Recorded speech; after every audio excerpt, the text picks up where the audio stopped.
Is your rear hatch handle broken? This video will show you how to fix it. First, remove the 10mm nut that's holding in your wiper blade. Then this can be moved around down here, able to slide off in place.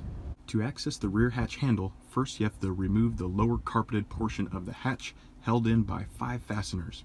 And simply reach around and pull back like this, and all 5 spots all the way around. And using the same method, you're going to pull off this plastic upper portion as well, held in at 12 places.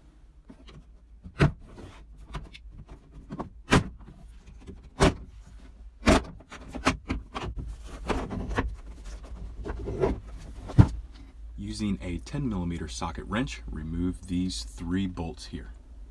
Now there's 2 10mm nuts and bolts that help hold this handle into place here. You can see one through this hole right there. And you might be able to avoid removing this piece and the wiper if you're able to reach a wrench underneath here and up to be able to access that 10mm nut right there. Now you can access that pretty easily.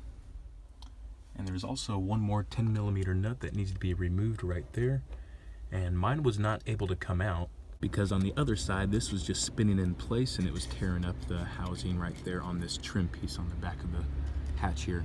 So the only thing that's holding this in are the fasteners here, and you have one more fastener there that goes into this hole. You don't have to worry about anything around the lock, and those 2 screws that I had around the nuts that were around that handle should make it easier for you to pretty much just yank that whole thing off.